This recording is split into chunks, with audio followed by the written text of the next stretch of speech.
$10 because I'm making $10 per trade, let's just say, right, with my 5,000 crypto investment. And I make one a day, so that's $10 a day, right? So it's $5,010 plus 10, 10, 10, right? That's the way it should be. I'm like, you need to get yourself a tax professional, man. Get off YouTube, first of all, and go to a tax professional, man. Like, you should, he said ironically, seriously, dude. You know? Yeah, so what you mean? like these taxes YouTube are is not where you can't find all the answers on YouTube. It is the nexus of truth. YouTube is not a place for financial advices. Not when it's that bad. Oh my god, man! No, if you, I know, really, like, I don't know your situation, man, and all right, so yeah, perhaps there is, perhaps I was being a little parabolic when I said that, but I mean the reality is just that they need to overhaul it. Andreas Antonopoulos, the Bitcoin Jesus, said it himself. It's grossly out of whack. Like, you're supposed to be adjusted. You're supposed to track, like, if I traded Bitcoin to Ethereum, and I'm supposed to track that, and then I'm supposed to track it if I took that Ethereum and put it into a different wallet. Like, you got it. Like, good luck, IRS. Are you serious? Like, I can't even track that. You kidding me? I'd have like a stack of papers like this big. I'd be an accountant. Like, might as well just. Are you kidding me? I think that's part of the problem, right? Is that they recognize the threat. And all right, let's make it as difficult as possible so that it keeps people on fiat. Yeah. I just don't think they know what they're talking about. Yeah. I think it's both. I think it's both. Deterrence. It's a bunch of people taking taxes. And again, we talked about this earlier today. That's why I prefer to stick on Bitcoin for most parts. Because after I make my taxes, the next questions may or may not come up, and even more interesting things like proof of stake is possible to handle this with taxes, but let's say coin lending or airdrops and all these special cases are very interesting to handle them on paper with your tax. But that's why, I mean, it sounds kind of bad, maybe a little crypto anarchist, a little anarcho-capitalist here, but you can't shake a crypto tree without 2 or 3 ANCAPs falling out. So, I mean, if you got to put on an extra layer of tin foil, I won't begrudge you that. But that's why so many of us miners mine privacy coins. That's what I was just about to say. I think this is going to spur the privacy. Why is Litecoin going private? Yeah, I think you're going to see a branch off of privacy of almost every coin. Yeah, interesting. Beyond that, hey, so Goose, why does Charlie Lee not hold any right now? And then Litecoin goes private, and then he'll go get some more. Plot thickens. Yeah, you know what I mean. And of course, like you said, you got to take a little bit with a grain of salt, but at the same time, it's a pressing issue, and that's what we've been talking about privacy coins the last 3-4 streams now. Hey, what's up, Hydro? It's going to be a thing. The whole government is like, I remember reading an article on my page. On my channel, I don't know, a month ago or something, and it was about the Congress is passing like 3 bills that will allow the government to check like all these different things, and it really showed how out of touch the government is with crypto. Like these people don't know anything about crypto. They have no idea what they're talking about, and that's what like the IRS, like, right? Like, it's a bunch of group of people like sitting together, and the government coming together and being like, hey, like, all this crypto transactions, like, we need to tax this, and they're like, oh, okay, so let's write some stuff up. Like, none of them know anything about it, and it's clear that Congress doesn't either, because, like, first of all, one of the things that they were going to look into is that they're still on this deal. They're still on this topic that all crypto is used for is illegal activities, right? That's all it's used for. That's all the government knows. That's all they hear. That's all they hear. They got to take care of it, right? Yeah. But it's such a small amount. Like, considering the market cap of crypto in the first place, then you can take like 1% of that, maybe tops, like, as illegal activity, something like that. Right. So that's such small potatoes, like Silk Road kind of stuff. Like, it's so small potatoes. And it's amazing how out of touch the government is that they go after these small things, right? They want to go after these little tiny small things. Yet there's this big lingering pile on the other end of like the actual real money being used for crimes, right? It's like a beach, right? You know, just like behind Meep there, you got that beautiful beach picture, right? And there's a few tin cans and a little bit of plastic on that beach, right? On that beautiful beach poster that he's got behind him, right? So the government comes along and says, man, we really got to clean up this beach, right? We got to get those tin cans off the beach. But meanwhile, if you take a look to the left, you didn't see the big garbage pile that's just dumping toxic waste into the ocean, right? They don't care about that. Yeah. They want to get these tin cans off there because that's where the tourists go, right? Like, it's just, it amazes me how out of touch the government is. Well, like, they don't hire anything. No. I do want to put this out there that I have come across some articles. I've got one up on the screen right now from Crypto Slate. In September, the government allocated over $800,000 to research and development of cryptocurrency, and it's going to be called Open Science Chain. And it's going to be run by the National Science Foundation. And so they have been for several years now researching this on the down low. The NSA knows about it. Crap. The NSA They've been doing this. That's You're crazy if you don't think the NSA was on top of it on day one. Well, They may have that conspiracy some years theory. ago. Conspiracy theory. I know. Satoshi is the NSA. Well, We discussed that. SHA-2 is made by the NSA. That's fact. Wait a minute. So, and as Elon has said, tinfoil, but I'll use by the paper. FBI, right? Like, and Tor, it's a right? great Sponsored by the test Navy. Like, everything that you think you know about cryptography, everything you think you love about privacy, always sponsored by DoD dollars. Dude, no, we've got right, platypus. It is Strong theory. We have talked about this a few times. God, and I always feel a little weird talking about it because I don't know what other people will think about it. But I love me a good conspiracy theory, right? I'm a very objective person, and I loves a good conspiracy. I let's love face it. destroying conspiracy theories, like that engineer that went underground and got blasted by an alien. I hate that. Well, okay, that's the dumbest story I've ever heard. Yeah. Anyway. The actual reason that I can't appear on camera is because I am, in fact, a lizard person. So I am part extraterrestrial. Please be mindful, because today I identify as extraterrestrial and a specific gender, but I'm not telling you which. So mind your privilege, buddy, all right? I have your YouTube. I'm sorry, my actually. privilege is gone. I see that you have a background Caucasian, like that. I'm done. Oh, that's just it. Like, I'm too tight in. I'm too tight into all my filters. So yeah, I have your YouTube up. Like I see I see how you did. I see what you did there. But anyway, we went over these conspiracy theories, like that the NSA created it, or that the Rothschilds created it so that they could see how the world would react to a digital currency. There's so many of them. But I think Hal Finney obviously clearly had something to do with it, because he was the first Bitcoin recipient, and you don't receive Bitcoin for no reason, right? Yeah, hey dude, you know something. Bitcoin? Yeah, you know, right? Hey dude, and then how do I hold it?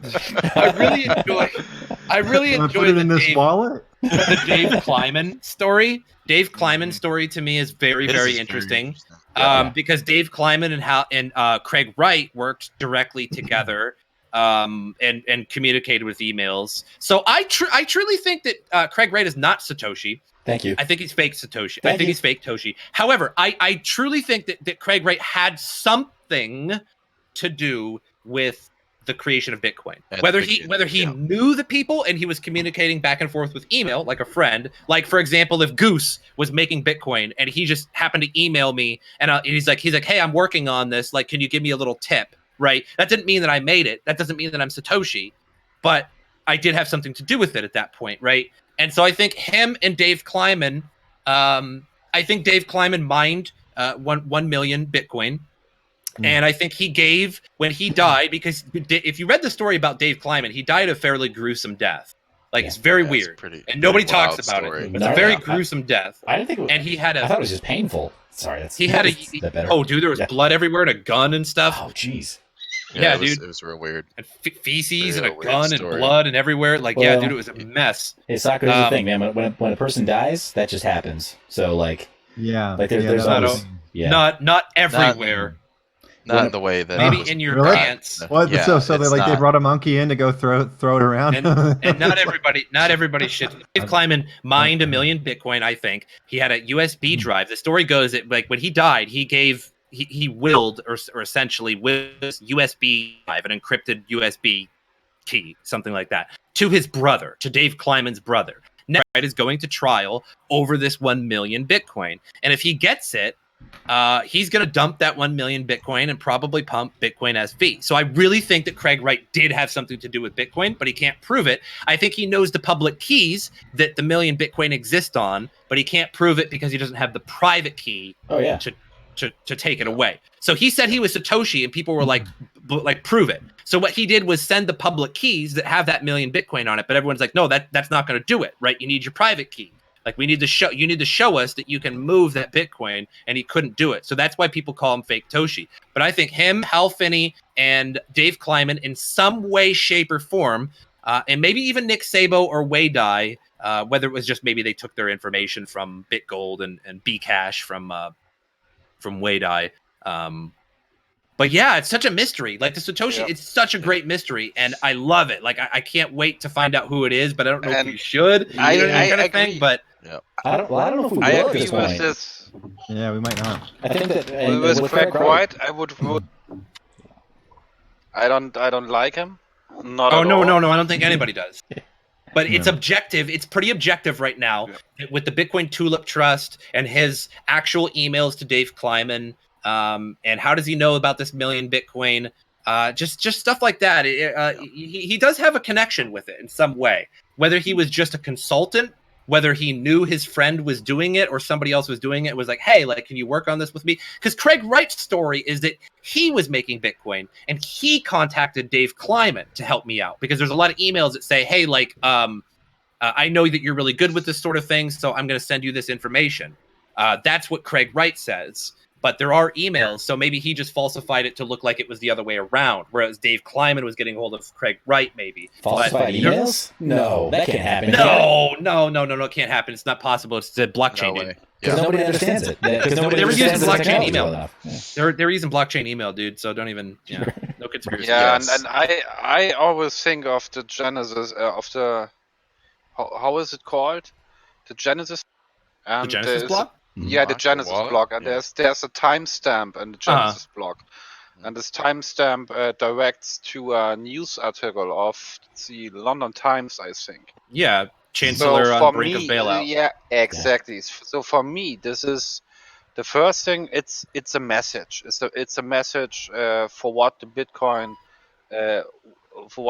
is supposed to be. But second, it directs the creation of Bitcoin for me to England, somehow in that direction. Or Australian, which could be, again, could potentially be Craig Wright, because I know, I hate to say it, because fuck Fake Toshi, everybody hates him, dude, he's such a douche. Yeah. But like, well, I think he's getting his comeuppance. That's the thing. Like, if somebody's bringing a suit against him, I think that is the perfect poetic justice, where it's kind of like, oh, you claim to have this amount, but guess what? Now you're liable for it. You made a public claim to those funds as Satoshi. Sorry, Satoshi. Thanks. Thanks for correcting us all, Craig Wright. Satoshi. So I've been saying wrong. But as Satoshi, so if he does indeed have those funds, he has to go prove it. He's got to put up or shut up. And when he puts up, he is being sued for that value by interested parties, because he was associated with all the others. And if he's implicated in wrongful death or anything else they have a claim to, then he is going to get bent over a barrel for those funds. Yeah, because the original emails with Satoshi were a lot. There was a lot of English wording, and let me just tell you that like most Americans or anybody else doesn't use the word bloody and stuff. And then in 2011 was one of Satoshi's last messages on the Bitcoin forum, and he said, somebody asked him what you were up to lately, and Satoshi said. The account Satoshi said, I've moved on from Bitcoin onto bigger things. And that was in 2011, shortly before Dave Kleiman died.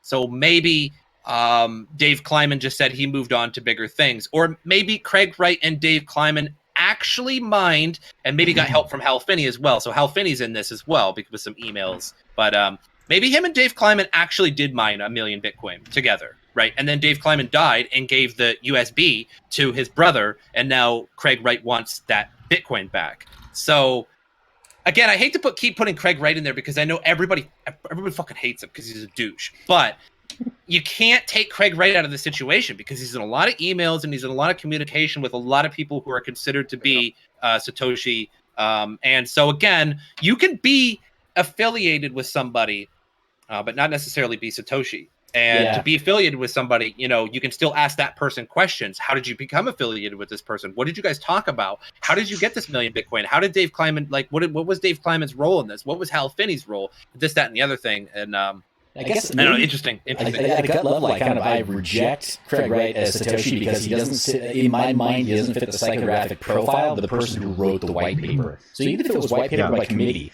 he just doesn't embody the principles, the political or the social principles that Satoshi lays out. And again, if it's 2 parts white paper, 1 part manifesto, he is not an ANCAP. He is, we would call him a statist, right? He's very much okay with giving the state that's got. He's very much okay with a very authoritarian rule of law situation. The whole like, well, you don't understand. And his recent rants talking about the way he's going to control hash rate, he just doesn't fit the profile in my mind. So everything he said, I think all of it is sandbagging. He's doing this whole thing to try to maintain attention because in the space that he occupies in business, think of him sort of like an Aussie, less orange Trump, right? Like he needs attention in order for his business interests to thrive. The only thing worse for him than being talked about is not being talked about. So he'll say whatever it takes to maintain it in the spotlight. Craig Wright, there's no such thing as bad publicity. Yeah, I think maybe Craig is the Abaddon part of the Satoshi group, the one who needs more ego than the others, and maybe he's the one who's the Abaddon. It's probably a Satoshi group. Some more, yeah.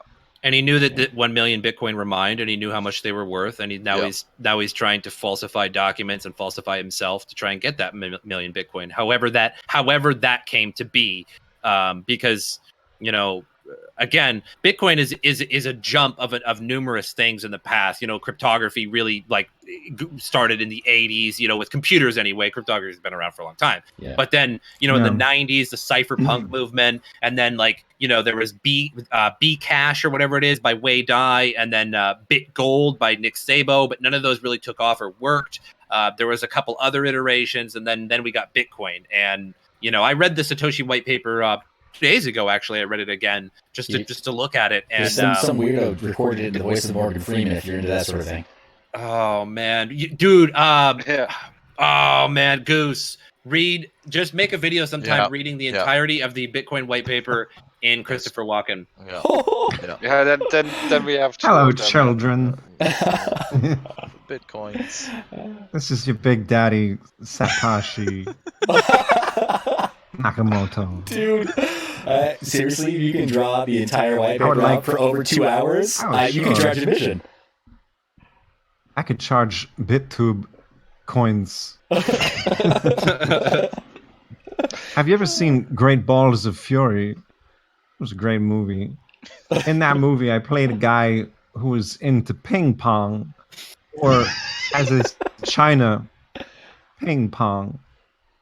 And it was a good time. Black Jack is in it. Wait a minute. Jack Black is his name. I forgot. Great movie. You should check it out if you haven't seen it. It's about ping pong. What more do you need? I like how everybody in the chat immediately stops. Everything that we're doing. I got a little nervous there at the end. So fun, man. I said so I everybody screwed else up. can hear it. It's so good. It's blackjack. It's like, dude, like I said, guys, I watched we were talking in chat like privately a couple days ago or something like that, and just for fun, I brought up Christopher Walken impressions YouTube video. You can just like type it in, you know, and it's like the top 10 Christopher Walken impressions or something like that. One of them's Kevin Pollak, who I believe does a really good job of it, and a few others. And then like the rest of them were garbage. And I'm like, dude, goose-tech is literally better than like 70% of these actual impersonators that's in this like video. Like, wait, no, dude, I'm telling you that. I'm not even joking. I'm telling them that because like other people like they lose character. You can hear it behind them. Like one was Kevin Spacey. He was trying to do it on.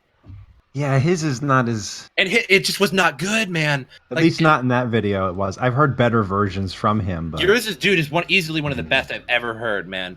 It's really wow. I'm gonna second that vote for a full read through of the white paper. Yeah, dude. I think that'll be the way I start my new Christopher Walken mining page. It'll be a full read of Satoshi Nakamoto's white paper, and then so we'll like we can take you have a picture, a black and white picture. How to mine Bitcoin using your CPU, and then like the white paper scrolling. You're gonna need a lot of ice. You read it as it comes. So it's just a picture of Christopher Walken, like a video, and then the white paper scrolling, and you read it as it goes. You can take like random Vitalik views quotes out of order and do Vitalik quotes in Christopher Walken's voice. I'm gonna do it. You convinced me. I got nothing else to do tonight. Why not? For 3 hours while I read the paper. In fact, I'll just do a live stream. Who cares? A live stream. Satoshi Nakamoto in the flesh, in the Christopher Walken flesh. Yeah, I can do it. I think it'll be fun. And then we'll make it go viral. It'll go viral overnight. And nobody will know. Yeah, like nobody will know. It won't be Christopher Walken. Like it'll just be like the new YouTube channel. 1 million views minimum. Yeah. Confirmed. Yeah. Telling you, Hydra says we need to do a goose, and I do Max Kaiser. I don't think my Max Kaiser is remotely good. I just think it's so funny that it's so satire that it's funny. Max Kaiser and a Max Kaiser report, and my goofy ass coot wife on RT News. It's from totally Russian propaganda. Max Kaiser, Wall Street Bank is gonna get you, and you need gold. I twitch sometimes. It's so hard. Fucking Max Kaiser, dude. It'll destroy your throat. Yeah, dude. I'd be like, blood would hit my monitor. Coming out of it. How do you talk like that normally? What is wrong with you? I appreciate Max Kaiser, for his Bitcoin shilling, but dude, I can't listen to that guy for more than 2 minutes, man. It's just like, it's not like he says like false things. It's just. Well, that's why he's got a good editor, man. He's got a great editing team. Most of his stuff is like his better stuff is heavily. His part is heavily redacted. It's like all his guests. He looks like a little midget in a suit, like with suspenders, and like, oh look, they put suspenders on him. It's so cute. Yellow elf on the shelf. Man, I used to watch a lot of RT News, like in 2012, 2013. I was really into RT News. I've always been into the news. Like, I mean, I took geography in like school. You know what I mean? Like I love the news and world stuff, and eventually I came to the conclusion that I'm like, no, I have to stop watching RT News because I really liked Crosstalk with Peter Lavelle or whatever, and they'd always bring these like 3 people in, but 2 people were shilling for the channel. You know what I mean? We're shilling for the show or whatever topic, and then one person was like against it, right? Was the other side of the argument. So it would be like 3 people attacking one person, no matter how valid the other person was. So it was totally biased. And like any channel that's called Russia Today and speaks of nothing about Russia. Like if you've ever watched Russia Today news, RT News, there's nothing about Russia in it. It's Russia Today, and it literally doesn't talk about Russia ever. Like, there's so many terrible things going on in Russia, in every country. You know what I mean? Can you blame them, though? Look at Good Morning America. Like, what slice of America does it actually represent, really? Dude, way more than RT. Way more than RT. Like, if they said one topic about America and Good Morning America, like, it's way better. It's got Americans in it. I don't know that it's like, hey, at the very least. Right? I mean, and then they have the audacity to make RT America, and they display it on American television called RT America, where it's nothing but Russia bashing America for everything they do. Not saying that America doesn't need some bashing from time to time, but again, it's oh god, I can't handle it. I'm just is it sponsored by a major political party here in the United States? I will not name names. No, it's not. Okay, that's actually a shock. So, like, I'm not really. Really, Russia Today, America, is it really that surprising? I don't think it is. Dude, it's the worst propaganda. Dude, it's worse propaganda than CNN and Fox News. Yeah.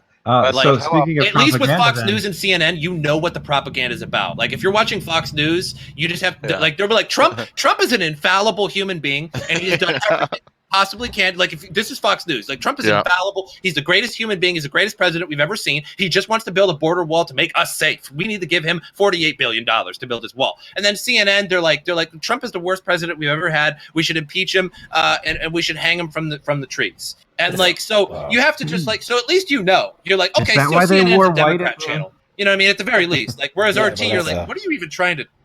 Why? Like Russia today? Yeah, no, that's a hallmark of Dems past. I'm sure you're aware, the KKK is not so loosely affiliated with the Democratic Party. That's the birthplace of their movement. I mean, today, obviously, nobody wants to touch them with a 10-foot pole publicly. But if you want to get all historical about it, yeah, it's there. Well, that is, of course, if you know the history. Not many people do. Sako, do your Alex Jones impression. Dude, I haven't done that in a long time. I made that one video one time where somebody was like, hey, instead of starting your channel with, all right, Mr. Sako here, start it with something different. And I was like, yeah, that was funny. I'm going to do that. Yeah, like gay frogs. So you did Alex Jones? Yeah, he sold his vitamins and everything. Isn't Alex Jones banned from YouTube recently? What? I just followed that something happened with Alex Jones regarding YouTube ban.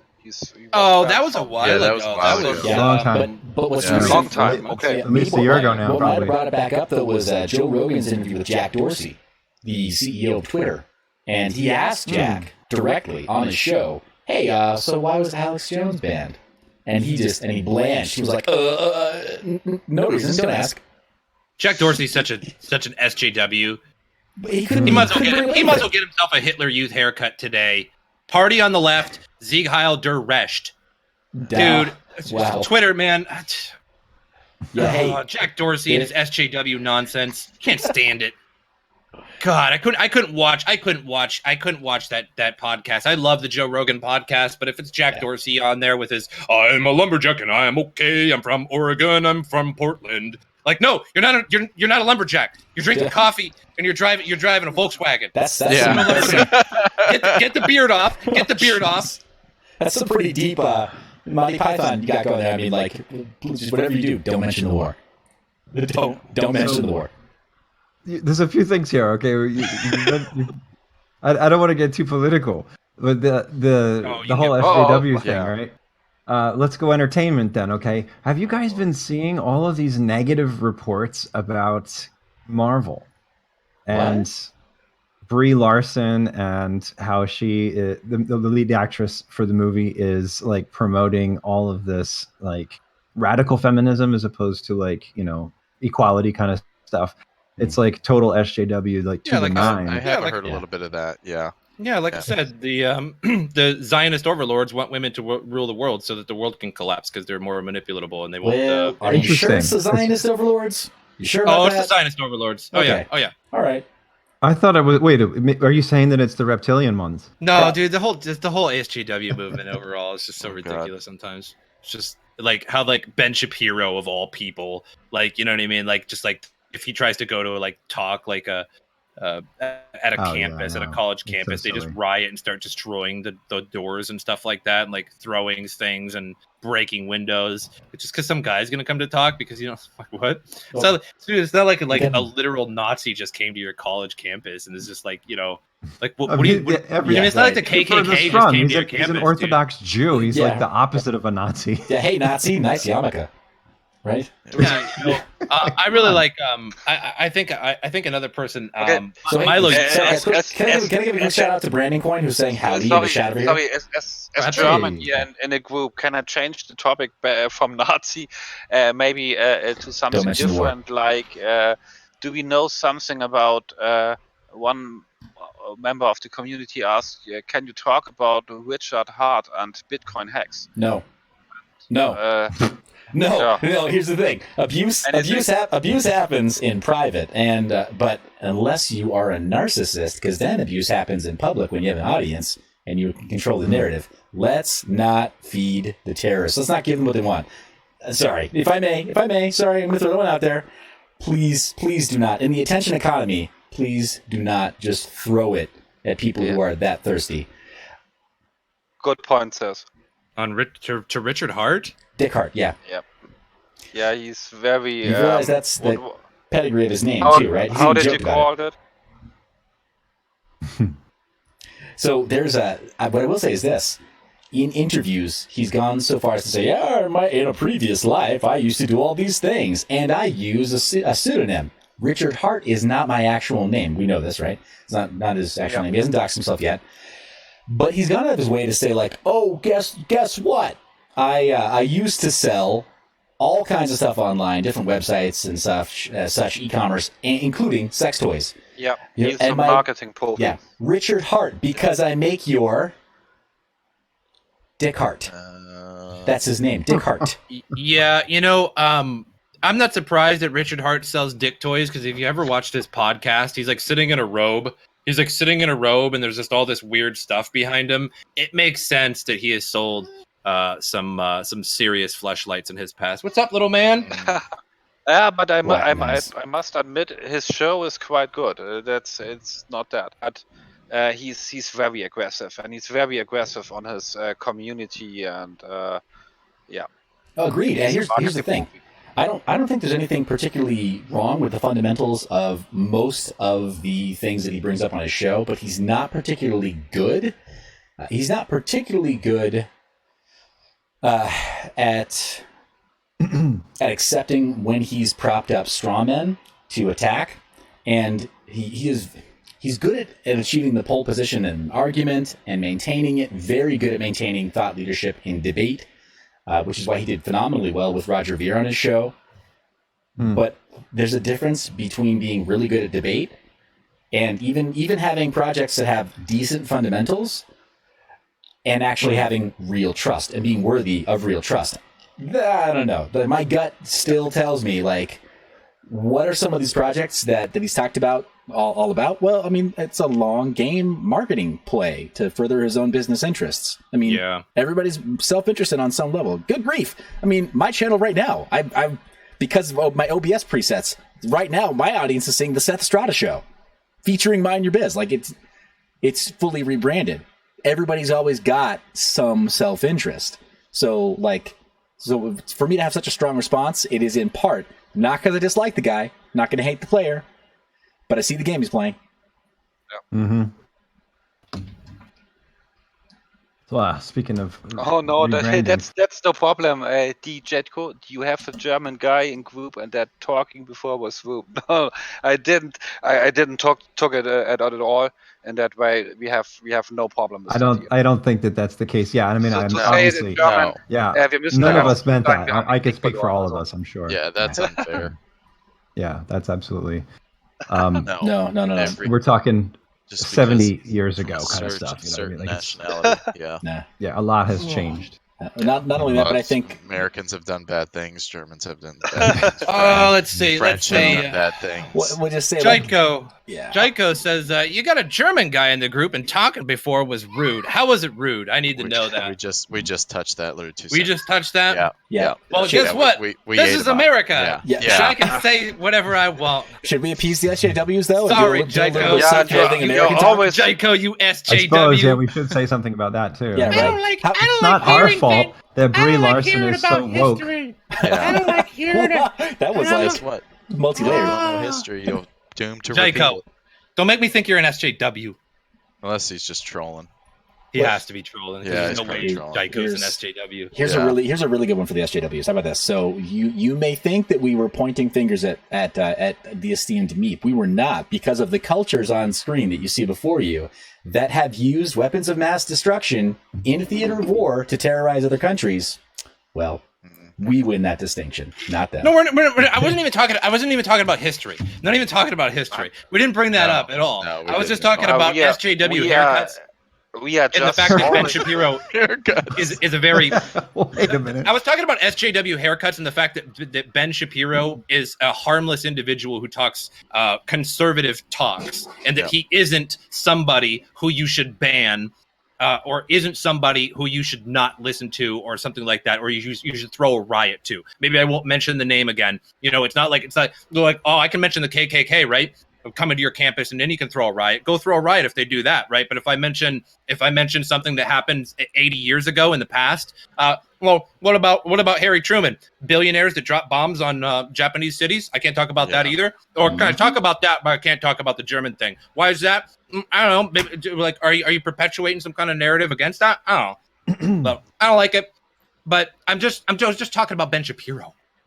Yeah. Right. Yeah. He's there's some real absolutely problems. harmless. You know, I mean, like people don't want to allow him to speak. Why? Because he might make sense. The fact that we have a debate whether someone's being banned for the speech that they say, we got some problems, man. Yeah, we sure do. You know, we got some serious, deep. So I apologize. I do apologize.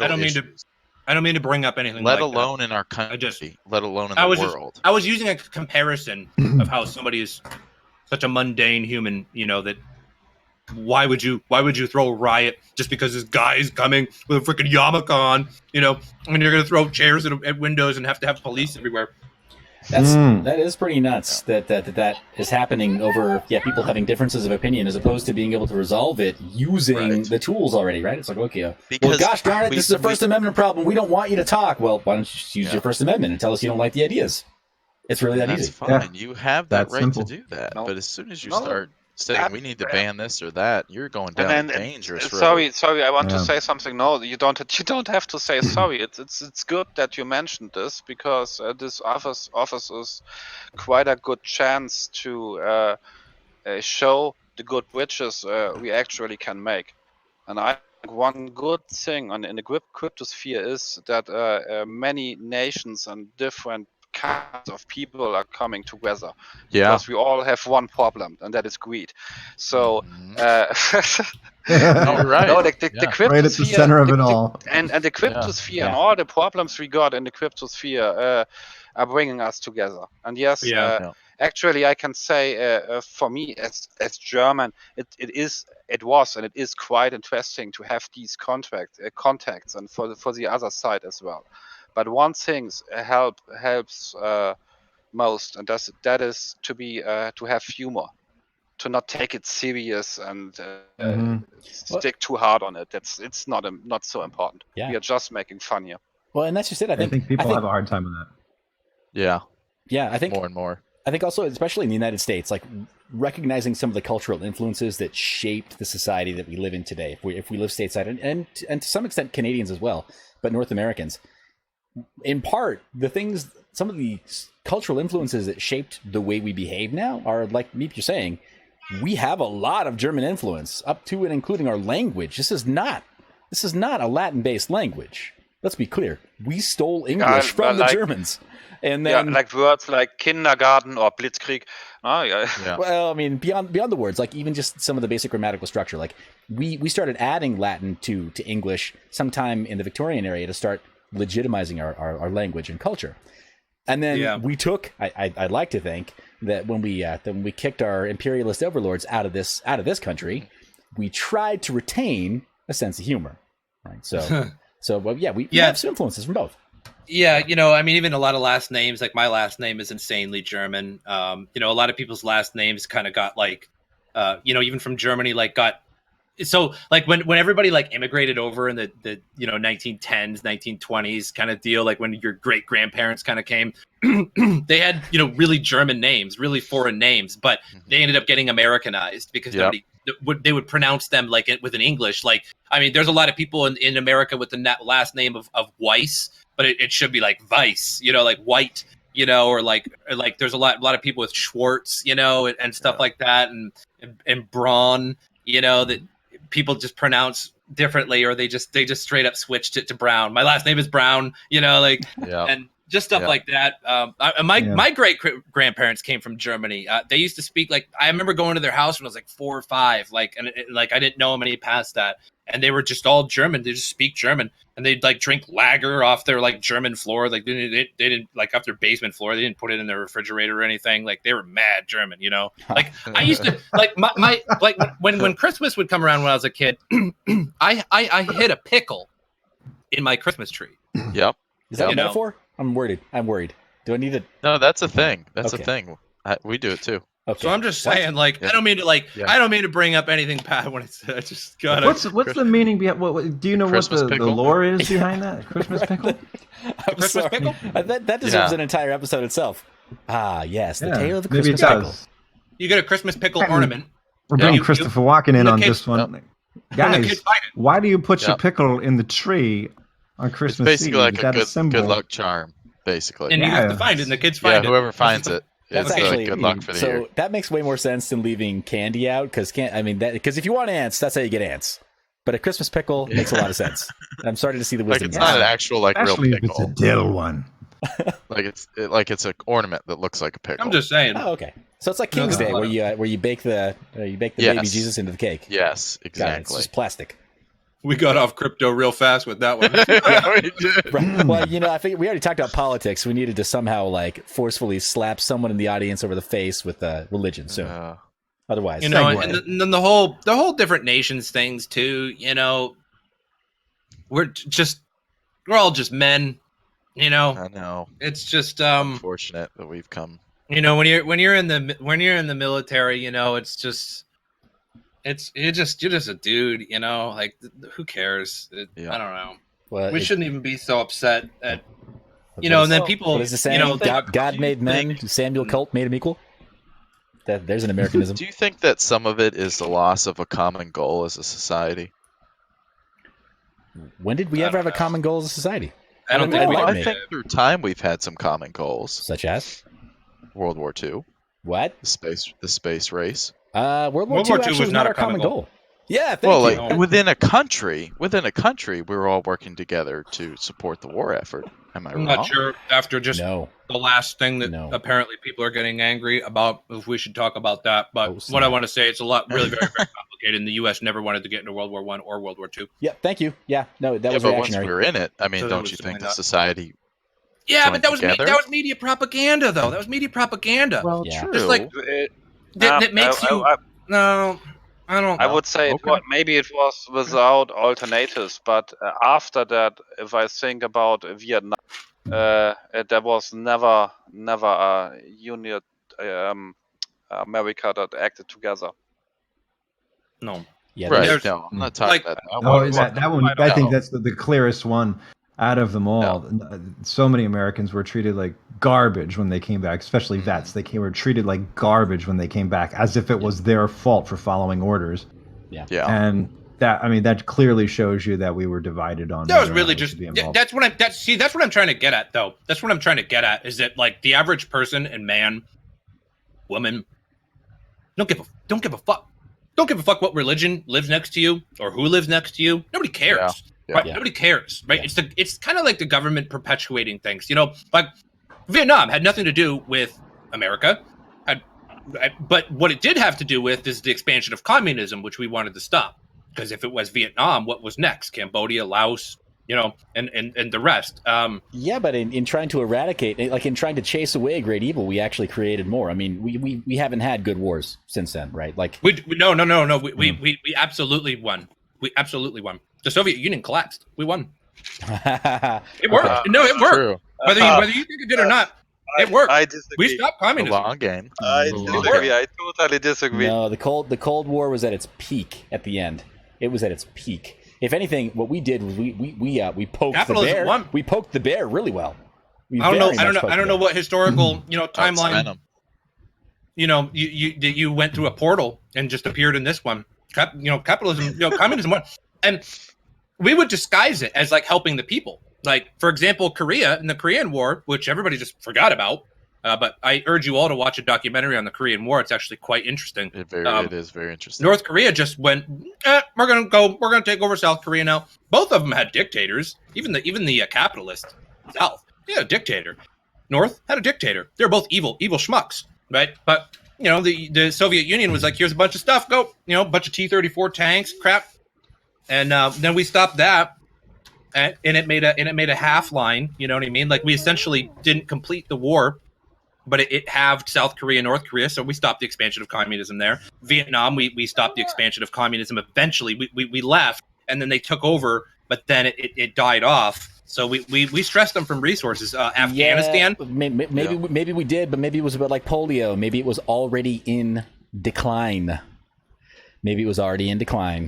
So I think with communism, I think sometimes we confuse the means with the we confuse our intervention with causality, and I think that Rudy Giuliani made that mistake in New York. That's why what he did, his interventionist policies didn't work in Mexico, for example. I don't know that in Vietnam we really have a clear causal data. I don't think we really have a clear way to say, like, yeah, we left this place better than we found it. We're like the Boy Scouts of America. No, that's not the case. That's not the case, because we left, and then the VC took over all of Vietnam after we left, right? Yeah. So essentially, you could say that we won or lost that. But what we did do is stress their resources, and communism's resources aren't so good.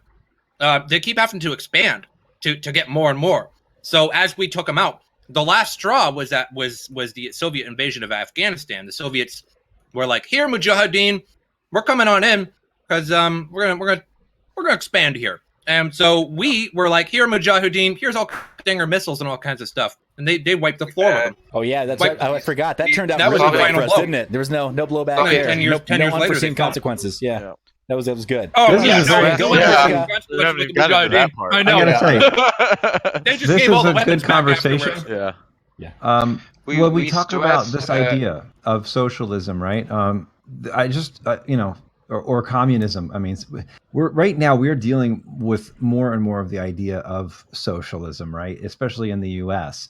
And one of the things that I came across was an article that is linking the recent pump in Bitcoin to AOC, Alexandria Ocasio-Cortez's talks about this new Green Deal, which is entirely socialist in structure. Everything that it seeks to accomplish is Ocasio-Cortez is kind of dumb. You ever listen to that woman? Well, are you kidding? Yeah, She's well, that's wearing the thing. glasses in that clip. Her apparent IQ has been raised by like 15 points. No. But I just want to point this out because I came across this article, and one of the people who are weighing in on this basically says the easiest way to pump Bitcoin is to tell the world's billionaires you want to take their money. So, and I don't think that there's a direct correlation necessarily with like some of the ideas that are just floating about this new Green Deal right now and the recent, investment. I just think that's the typical manipulation that we've been seeing all along with the price of Bitcoin. I'm going to clap back to you there, Goose, and say it's not our fault she's so woke. Yeah, man. Some people know. Ocasio's woke, real woke. Yeah. Dude, man. Yeah, I just figured, I would kind of try and roll the politics back into Bitcoin there little bit. Yeah. And, just kind of keep us on track. It is a crypto podcast, but these are major issues that need to be evaluated and considered when we're talking about world currencies. And I think that makes the most important connection there, the fact that we have countries, people from all over the world that are all working together in some way on this massive project. Yeah, there's no country borders when it comes to Bitcoin. You know what I mean? Yeah. You might have a Russian interested in Bitcoin. You might have an American interested in Bitcoin. Somebody from Peru, somebody from South Africa. It doesn't matter when it comes to Bitcoin. You know what I mean? It's a universal thing. But we are seeing. And you know what's great? We have a small community here today or tonight or whatever time it is. But we have several countries connected, like Germany, Bulgaria, Russia, I think, America, Canada. So that's just there's the tons nice of part. people. Yeah, there's tons of different people from all over watching this right now. Yeah. Well, and you maybe some of you just post your country in the chat. It would be nice to see. Yeah, that would be cool what we to have see. around Actually. Yeah, fly some flags. Really cool to see. I can tell you here we've already got Serbia here, and Serbia, and then we've got the Hawaiian Islands. Does that count as an in-between country? They are on their own islands. They are. They're literally an island. Yeah, I think Puerto Rico doesn't count. Annexes don't count. We've sort of erased their status. Steve Jones. Protectorates. So here's a good question, I think, you guys. What is it that crypto really needs? What is it that we're missing? And why is it? I mean, is it just a matter of trial and error to find a currency that works?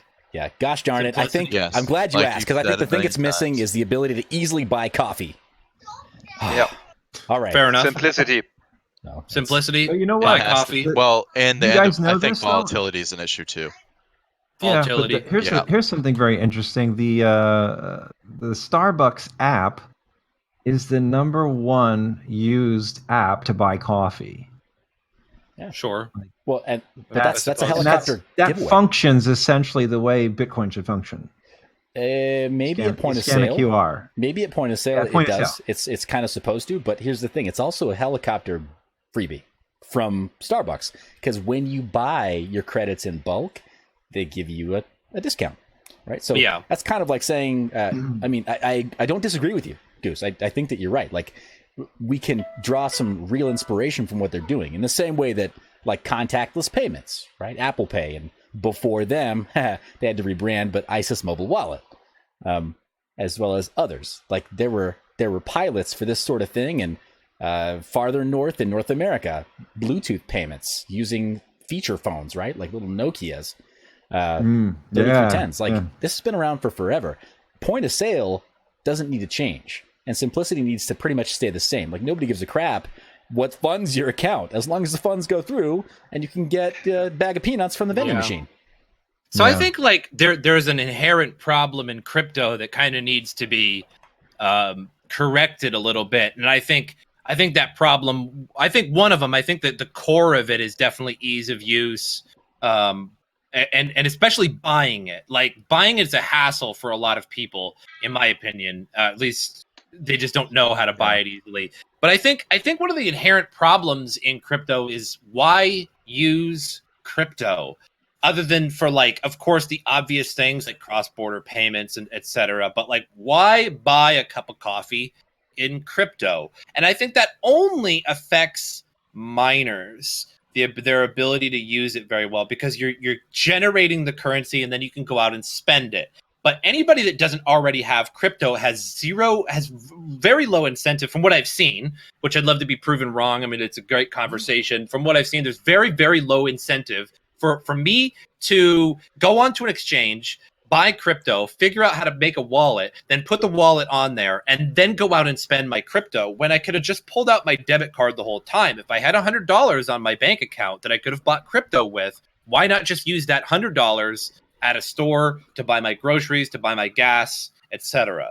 Right. That's a major problem, in that, like, why do I have to go through all these steps to use crypto and possibly pay more fees along the way in order to just spend what I could have already spent with what's in my pocket? Yeah, well, the problem will you might solve. be seeing The this, but problem I'm flashing my will shift card over here on this this side of my stream.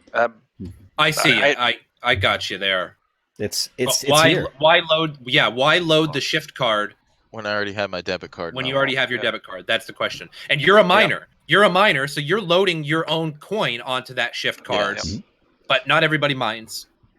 Very small amount. So if you didn't have any crypto on that card, what incentive would you have to put crypto on that card, then go out and use the card, whereas you already have a debit card in your wallet or a credit card? I'll give you another use case. You already mentioned it. So cross-border payments. So of course. So I went to World CryptoCon, guys. It's not like this big disclosure, but at World CryptoCon, one of my co-sponsors was BitTube. They're incorporated in Berlin. I don't want to deal with a wire transfer from a bank in Berlin, and they didn't either. But because we were able to use a custodial account, and because it was a business transaction that was of a certain amount, like, I am interested in making sure that my books are clean and that their books are clean for that sort of a transaction, and that there's no question about cost basis, when the transfer was made and everything else. But expenses were just easier to deal with when they did that. Like, there was one fee for that Bitcoin transaction, and it went precisely to the debit account for that shift card. So when I was on site, it was like, convenience. But as you said, like, I still like you could say I generated that crypto, not by mining, but I generated that crypto through some kind of relationship, through a bounty. But that's another use case where you have somebody that just needs to get funds to you fast. Another use case.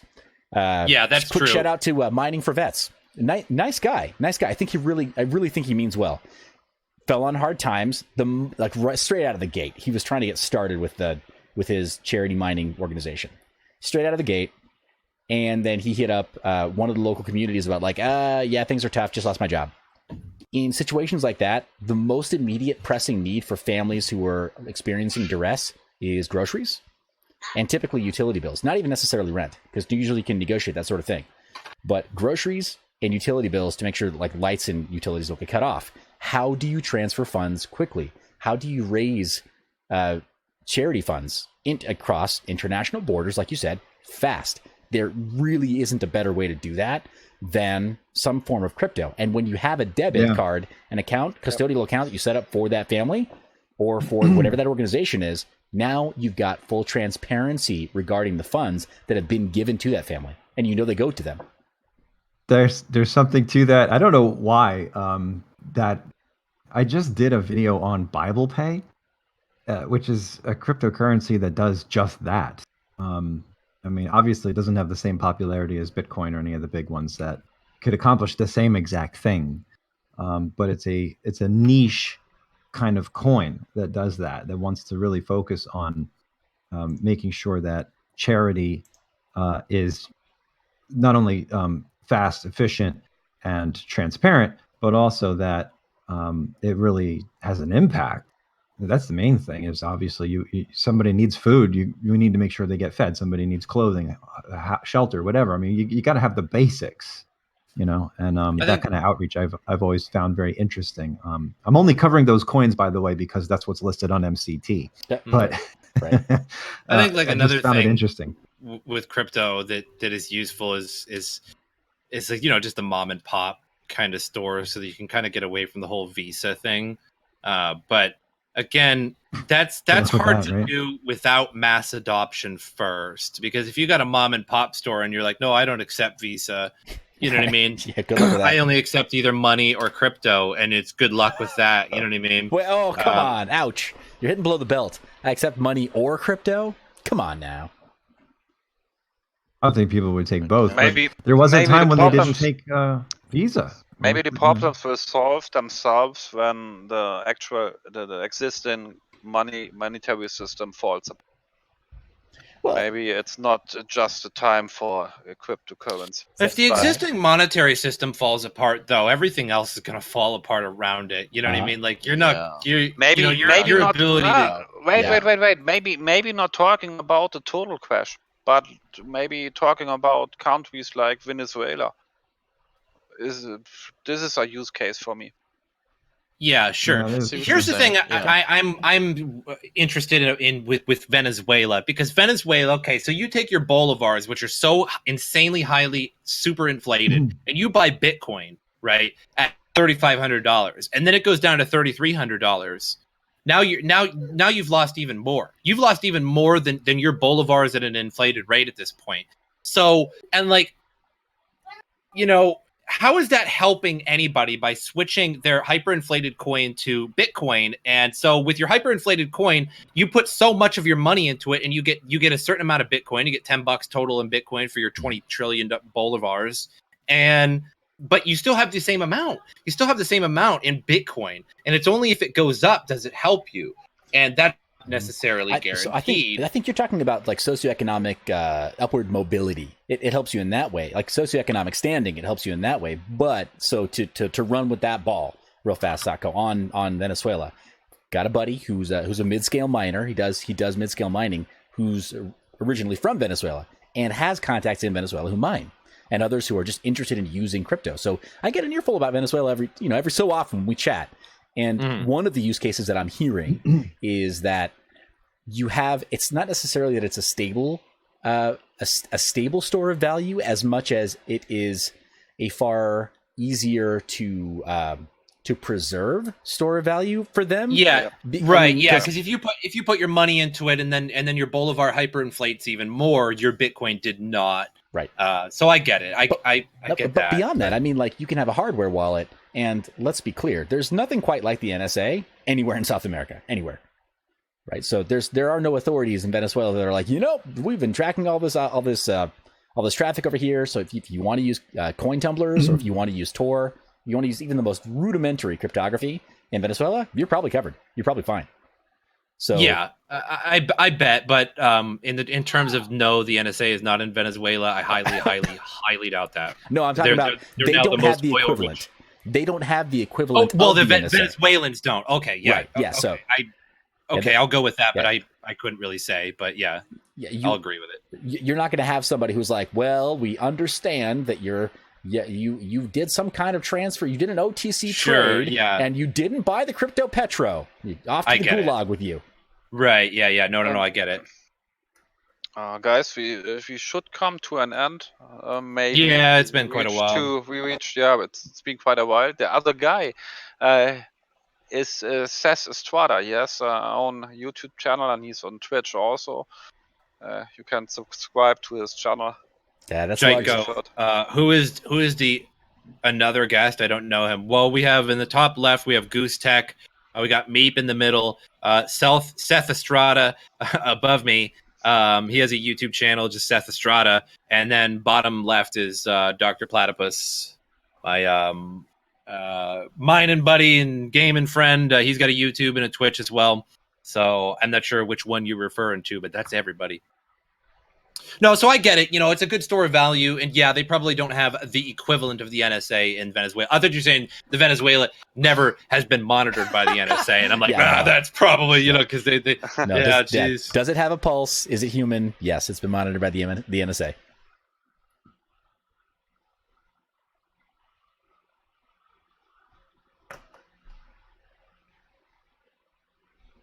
This thing on?